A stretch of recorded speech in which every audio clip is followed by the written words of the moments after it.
মানুহে কথা ক'ব পাৰে, মানুহে গান গাব পাৰে আৰু মানুহে চিঞৰিবও পাৰে, কিন্তু কেনেকৈ?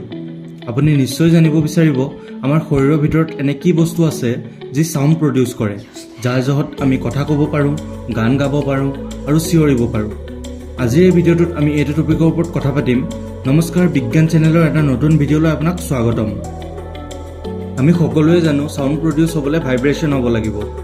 যদি এটা বস্তুৱে সাউণ্ড প্ৰডিউচ কৰি আছে, সি ভাইব্ৰেট অৰ্থাৎ কপি আছে। এখন গিটাৰত যেতিয়া ষ্ট্ৰিংকেইডাল ভাইব্ৰেট কৰে তেতিয়া সাউণ্ড প্ৰডিউচ হয়। তাবলাত ওপৰৰ ছাৰ্ফেচটো যেতিয়া ভাইব্ৰেট কৰে তেতিয়া সাউণ্ড প্ৰডিউচ হয়। এতিয়া আপুনি ভাবিছে চাগে মানুহৰ শৰীৰত কি ভাইব্ৰেট কৰে যাৰ জহত সাউণ্ড প্ৰডিউচ হয়? মানুহৰ শৰীৰত ভইচ বক্স থাকে যি সাউণ্ড প্ৰডিউচ কৰে। যেতিয়া আপুনি আপোনাৰ ডিঙিত হাত দিয়ে তেতিয়া আপুনি গম পাব আপোনাৰ ডিঙিত এডোখৰ উখহি থকা জেগা থাকে আৰু সেইডোখৰতে আমাৰ ভইচ বক্সটো থাকে। আৰু যদি আপুনি আপোনাৰ ভইচ বক্সটো চুই পেলাই আপুনি কিবা কথা কয় তেতিয়া আপুনি অনুভৱ কৰিব সেই ভইচ বক্সটো ভাইব্ৰেট অৰ্থাৎ কপি থাকে। ভইচ বক্সত দুডাল ভকেল কৰ্ড থাকে আৰু এই ভকেল কৰ্ড দুডাল এনেকুৱাকৈ থাকে যে ইয়াৰ মাজত অলপ গেপ থাকি যায় যাতে এই গেপটোৱেদি এয়াৰ পাছ হ'ব পাৰে। যেতিয়া এই ভকেল কৰ্ডডালৰ মাজেদি এয়াৰ পাছ হয় তেতিয়া ভকেল কৰ্ডকেইডাল ভাইব্ৰেট কৰিব ধৰে আৰু সাউণ্ড প্ৰডিউচ হয়। এতিয়া আপুনি ভাবিছে চাগে চব মানুহৰ শৰীৰততো একেটা ভইচ বক্সেই থাকে, তেতিয়া মানুহৰ মাতবোৰ বেলেগ বেলেগ কিয় হয়? ভকেল কৰ্ডকেইডালত কিছুমান মাছল এটেচ হৈ থাকে। এই মাছলবোৰে ভকেল কৰ্ডকেইডাল টান আৰু ঢিলা কৰিব পাৰে, সেইকাৰণে বেলেগ বেলেগ মাত ওলায়।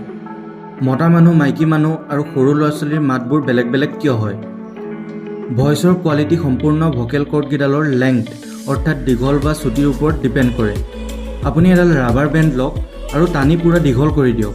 এতিয়া ৰাবাৰ বেণ্ডডাল ভাইব্ৰেট কৰি দিয়ক আৰু শব্দটো শুনক।